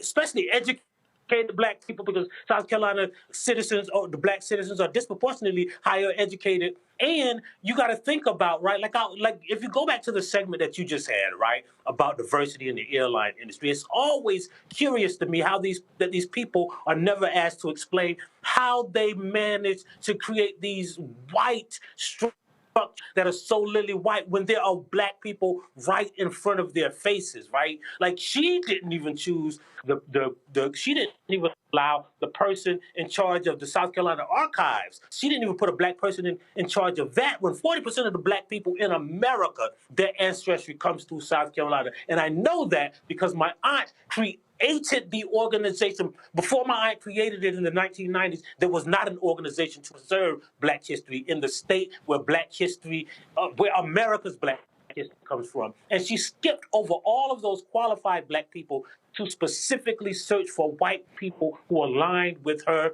racist ideology, so that she wouldn't offend the white people in her party.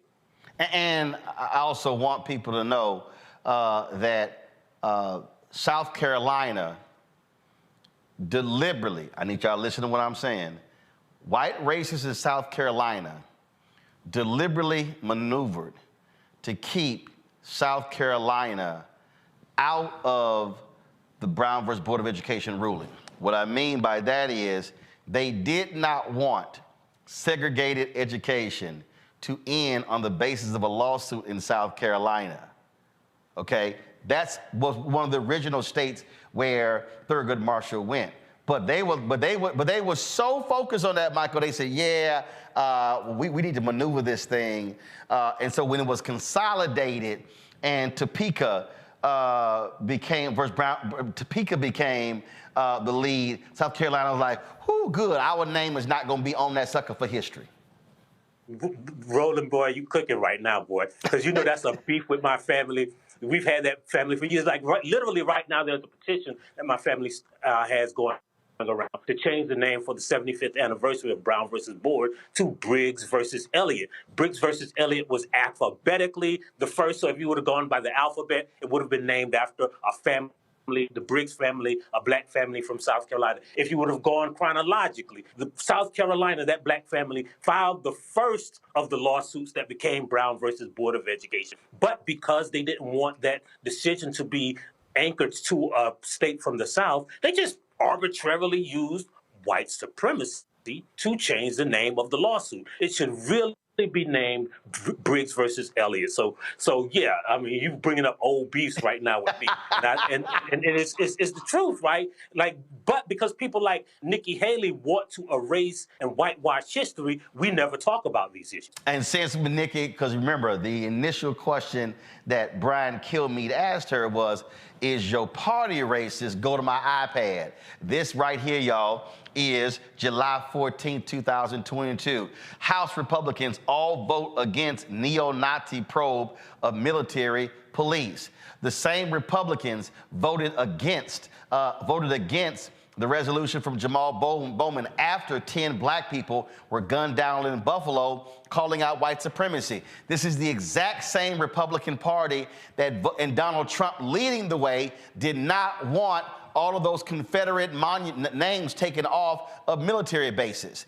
These are the same people who defend Confederate monuments. So it's amazing to me how she couldn't answer that question when literally her party is the party that's doing all it can to preserve every symbol of white supremacy and domestic terrorists in this country. Right, exactly. And then when you look at, even when it relates to history and education, right? Like we talk about Ron DeSantis, but South Carolina was the first state to pass what we call those anti-critical race theory laws.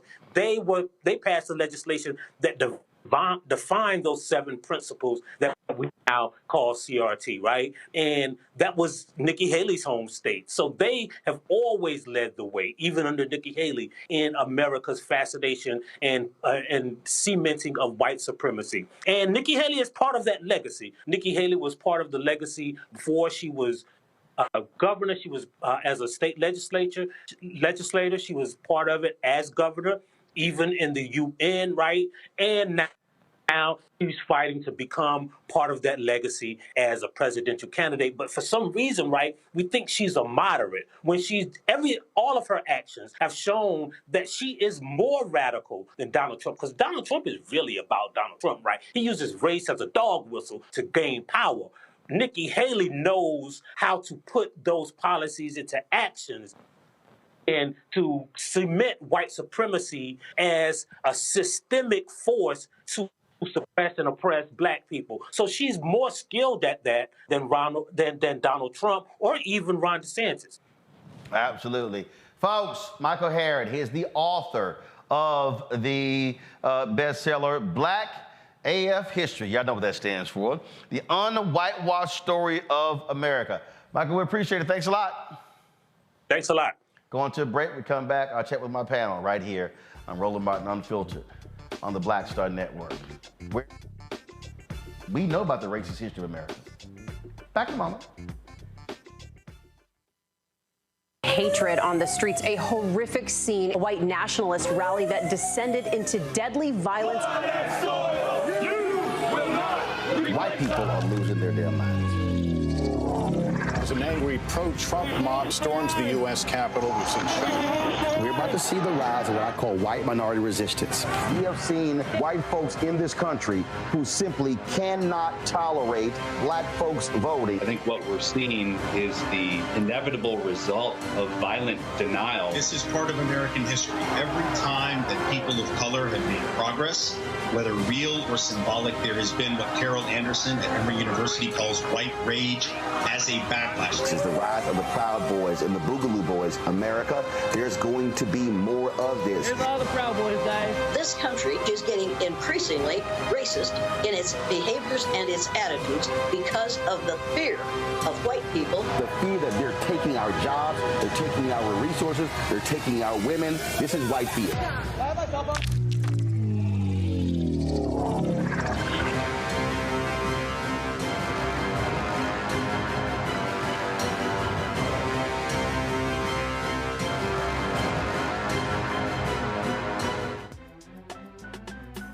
Faraji Muhammad, live from LA. And this is The Culture. The Culture is a two-way conversation. You and me. We talk about the stories, politics, the good, the bad, and the downright ugly. So join our community every day at 3 p.m. Eastern and let your voice be heard. Hey, we're all in this together. So let's talk about it and see what kind of trouble we can get into. It's The Culture. Weekdays at 3, only on the Black Star Network.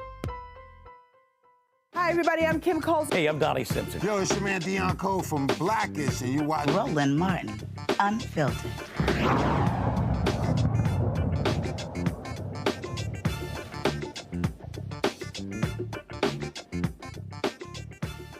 And all these other things are conditions and problems, and I read you had more than other people have. I didn't even say that. I said they were different. I'll tell you this.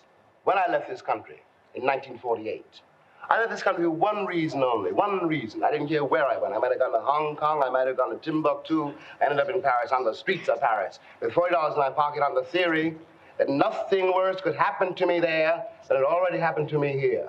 You talk about making it as a writer by yourself. You have to be able then to turn off all the antenna with which you live, because once you turn your back on this society, you may die. You may die. And it's very hard to sit at a typewriter and concentrate on that if you're afraid of the world around you. The years I lived in Paris did one thing for me. They released me from that particular social terror, which was not the paranoia of my own mind, but a real social danger visible in the face of every cop, every boss, everybody.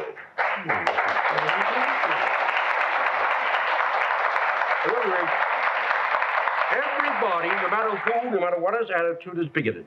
I did not say that. Well, has an attitude. It's on his face. Is in the way of every boss. But you're asking me to do something impossible. You're asking me to take the will for the deed. I don't know what most white people in this country feel, but I can only include what they feel from the state of their institutions. I don't know if white Christians hate Negroes or not, but I know that we have a Christian church which is white and a Christian church which is black. I know, as Malcolm X once put it, that the most segregated hour in American life is high noon on Sunday. That says a great deal for me about a Christian nation. It means that I can't afford to trust most white Christians and certainly cannot trust the Christian church. I don't know whether the labor unions and their bosses really hate me. That doesn't matter, but I know I'm not in their unions. I don't know if the real estate lobby is anything against black people, but I know the real estate lobbies keep me in the ghetto. I don't know if the Board of Education hates black people, but I know the textbooks they give my children to read and the schools that we have to go to. Now, this is the evidence. You want me to make an act of faith, risking myself, my wife, my woman, my sister, my children, on some idealism which you assure me exists in America, which I have never seen. I wonder, Mustafa, if Nimrata has seen that clip. I hope she has, but if she did, the question would be, would that information find fertile ground or not? You know, I love James Baldwin. I'm a Baldwinite. I remember when he said that if I love you, I have to make you conscious of the things you don't see. I hope people will take that particular quote when they're thinking about Nikki Haley, because you often only see what people want you to see, you know, the pretty words, you know, looking in the appropriate manner. Making sure that when it's Dr. King's birthday that you send out, you know, words of saying how much you support and appreciate his mission, you know, but then they don't take a look and say and ask the question, is there anything that's really different between Donald Trump and Nikki Haley? Is there anything really different between Governor DeSantis and Nikki Haley? Because as much as she might want to clean it up, it still has that same bite of racism. It still has that same anchoring to systemic injustices. So, you know, when Baldwin runs through all those things, you have to ask the question, well, what did Nikki Haley do to change any of those dynamics when she was governor in South Carolina?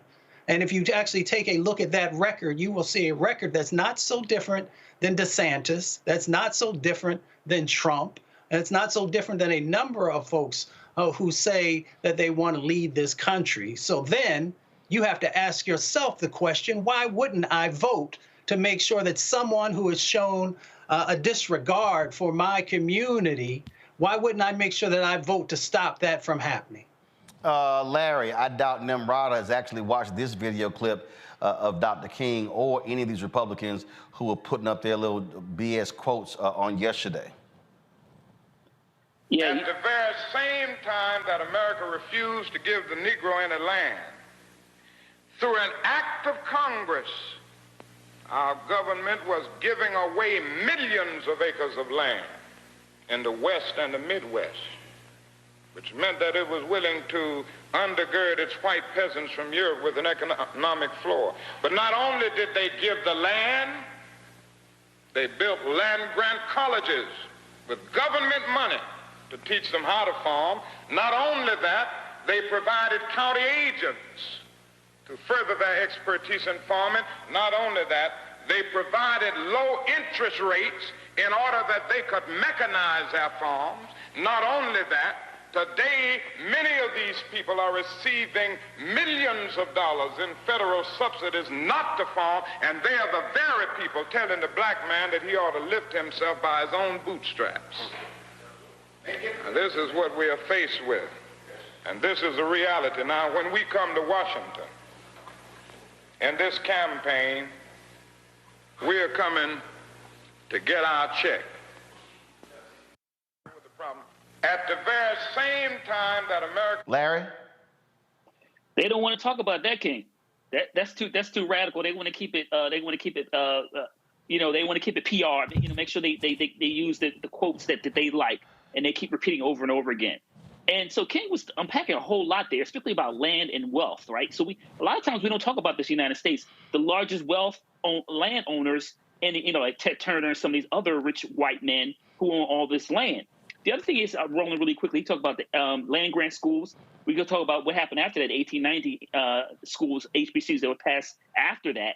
But the bottom line is, when we talk about wealth, and we connect it to Nikki Haley, who was governor of the first state to secede from the nation where the first shots of the Civil War were shot, and Sumter South at Fort Sumter, she understands what's going on here. But Roland, what's dangerous about people like Nikki Haley, she's part of a long line of people from minoritized backgrounds who will do whatever they need to do to sell their souls. We could talk about Jindal, Louisiana. We could talk about the current lieutenant governor in North Carolina, who will be likely be the Republican nominee. We have to be very aware of those people that knock at the door and you open it, and they seem to have a shared experience, but when you turn your back, they will stab you in your back. Lastly, the thing that relates to Baldwin, I want people to go back and watch his debate with Buckley at Cambridge University in 1965, because many of the things in which Baldwin talked about, he continued to unpack in this debate against what America considered to be this conservative icon. So Nikki Haley is a fraud. And once again, she's one of those individuals in minoritized communities that you have to, don't turn your back because you find yourself in trouble. And look, Johanna, we also just can't ignore the reality of how this country and its colonialism, in terms of how we treated other countries. We can't ignore the reality of the Berlin Conference and how African nations were split up and plundered for their resources. Let's not talk about Nikki Haley. She don't want to deal with, again, this is a new book by Stuart Reed. It's called The Lumumba Plot, The Secret History of the CIA and a Cold War Assassination, how the role the United States played in the assassination, the murder of Patrice Lumumba, just 2 months after the folks, the Congo, got their independence from one of the most vicious racists in the history of this world, King Leopold. We could talk about other nations as well. Bottom line is, you cannot ignore American history, and this is why I need everybody understanding why folks have to exercise their right to vote, because Donald Trump and this Republican Party, they absolutely believe in banning books, banning speech. They do not want the next generation of white students learning the real story of this country. And I keep saying to people, what scared white America to death were all of those young white kids out there supporting Black Lives Matter, protesting in the wake of George Floyd's death. And what you're seeing right now from the likes of Bill Ackman and Elon Musk and Nikki Haley and the Republican Party are white folks in this country who are deathly afraid of young white people knowing the real story of America. You know, Roland, it is rather unfortunate because I think that Nikki Haley had an opportunity to really unite the country and to right some of the wrongs that she has done as former governor in the state of South Carolina. But the reality is that with Nikki Haley, one of my biggest issues with her is that she wants to be everything to everyone. So she speaks on both sides of her mouth. And therefore, she does not take a bold stance on many issues. And unfortunately, it has worked for her, right? She was a state legislator, she became governor, and she became the U.S. ambassador to the United Nations. And now she is fighting to become the next president of these United States. And when you look at her in comparison to her other candidates, not to say any one of them are better than her, but at least you know where they stand, right? You know their posture on many issues, including race issues, and they're very radical and very bold. Whereas with Nikki Haley, she says the right things depending on the audience and who's she's around. And it's not. And it's very common, unfortunately, with, and I'll say this as an immigrant in this country who wasn't born here. And I always tell everyone, I owe my success to African Americans, but for the struggles of African Americans and the civil rights movement, me, my family, we wouldn't be in this country. I wouldn't have enjoyed the opportunities that I have enjoyed today. It was my professors at historically Black colleges who nurtured me, who helped me to become the person that I am today. When I went to law school, my professors, a Black law professor, held my hand and made sure that I was able to pass my exams and successfully graduate. So a lot of times, I think as immigrants, we don't think about the plight of African Americans. And when we get in certain positions of power, we don't advocate for our brothers and sisters enough. And I would like to take this opportunity to call on, immigrants in this country to understand that it is important for us to unite with African Americans because but for their struggles and their continued struggles today, because whenever African Americans win a victory, whatever the issue may be, we benefit from it as immigrants. We must unite. And if we're going to win this war, and if we're going to make any kind of progress in this country, regardless of where you're from, whether you're from the African continent, the Caribbean, or anywhere else, we must unite to fight the system so that we can gain economic power and social justice in this country. Well, I found one more doozy from Nikki that I had to go ahead and play. And so if y'all want to listen to this tongue twister, check this one out. We were the only Indian family in our small southern town. I was teased every day for being brown.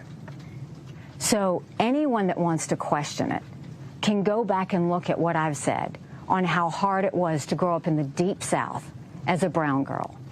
Anybody can look at my record and see when Walter Scott was shot down by a dirty cop, how I made sure that the Walter Scott family didn't suffer because we put the first body camera bill in the country in place. Anybody can look at the fact that when we had 9 amazing souls die in Mother Emanuel Church, I did something that no Republican or Democrat ever wanted to touch, which was call for the Confederate flag to come down because it would take 2/3 of the House and Senate and was an impossible feat. I don't know what you're implying with that, but what I will tell you is saying that I had Black friends is a source of pride. Saying that I had white friends is a source of pride. If you want to know what it was like growing up, I was disqualified from a beauty pageant because I wasn't white or Black, because they didn't know where to put me. So look, I know the hardships, the pain that come with racism. It's the reason that I fight bullies every day when it comes to racism, anti-Semitism, or hate, and I always will. If I didn't mention slavery on that day, it's because that's an automatic. There's always been, the Civil War's always been known about slavery. I misread it and thought he was looking for a bigger answer going forward. So critics can say whatever they want. I'm very comfortable in my skin. I'm very comfortable with what I believe in, and my job is not to convince them.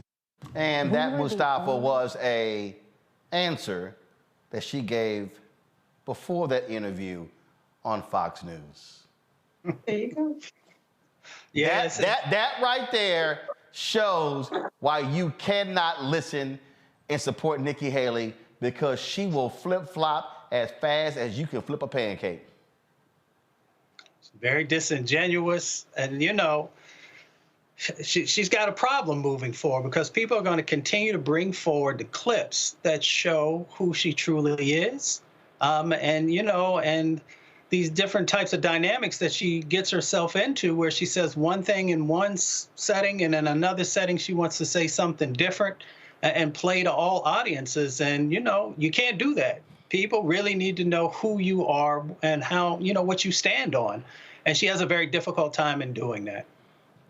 Well, to me, it is quite hilarious to have to listen to her give an answer to anything, because my Lord, she will sit here and switch a position in a heartbeat, and then all of a sudden, matter of fact, I think that was a debate. I think it was even one of the town halls where Nikki, I mean, bruh, she literally denied saying something when they like, but you said it. We got the video. And she was, no, I didn't say that. They said, Nikki, we got the video. Like, we got the video of your ass saying it. She will, and that's when you know you're desperate. When an individual, and here's the deal, she and Vivette are the same. They will, you can play the video and they like, that wasn't me. That wasn't me. And you can go, no, Nikki, that's the video of you right there. No, that wasn't me.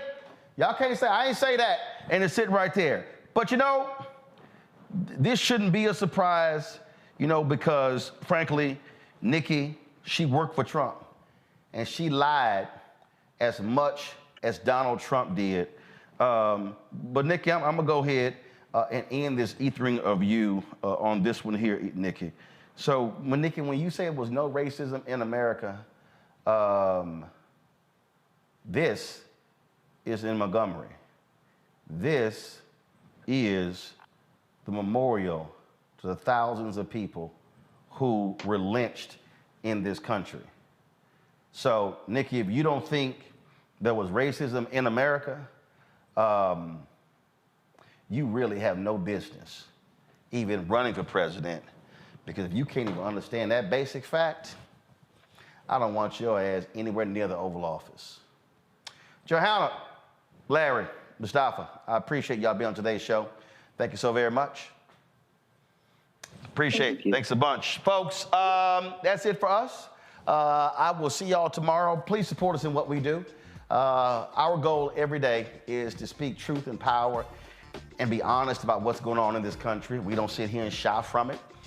We also know that mainstream media, MSNBC, CNN, Fox News, ABC, NBC, CBS, they're not going to confront the stories that we talk about. They're not going to go in depth with it. They're not going to deal with that. And so this is why it's important for us to have Black-owned platforms, because we don't seek permission. We don't have to ask somebody, can we please dedicate 5 minutes to the topics that we do. We choose to go 20, 30, 40, 50 minutes, 1 hour, 2 hours, 3 hours, have a special production, we'll do that. That's what happens when you own. And so if it wasn't for Black-owned media, if it wasn't for the Black radio stations and newspapers and magazines, we would not be where we are today. And I don't believe in asking somebody, can you please cover our story? T.I. often talks about that we must monetize our culture. Well, I believe when it comes to Black-owned media, we must control the narrative of our culture. And so your support is critical for us to do so. A lot of you watch this show. A lot of you stop me all around the country. People were stopping me today in Indianapolis. Brother, I appreciate your show. Brother, I watch your show. But I want all of y'all to also be supporters of the show because your resources are critically important. I'm telling you right now, I'm dealing with these ad agencies. 90% of all ad agencies are run by white Americans in this country. 90%. And they are not providing the resources to black-owned media that we need. We don't even get close to the same money as MSNBC and Fox, ABC, CBS, TNT, TBS, and all of these networks. They make excuses. I did my Tubi video. You can see all kind of major ads on Tubi's in between some of the most disturbing content, but they'll come and tell me, yeah, Roland, because you talk about politics and you give opinion, you're not brand safe. They literally say not brand safe. I've seen Mercedes sponsor a segment on The 5 on Fox News where they say some of the most vile, despicable things on that show, but they are brand safe.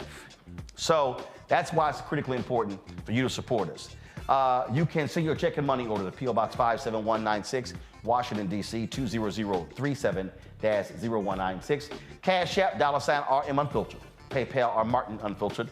Venmo is RM Unfiltered. Zelle, Roland at RolandSMartin.com. Roland at RolandMartinUnfiltered.com. And be sure to download the Black Star Network app. Apple phone, Android phone, Apple TV, Android TV, Roku, Amazon Fire TV, Xbox One, Samsung Smart TV.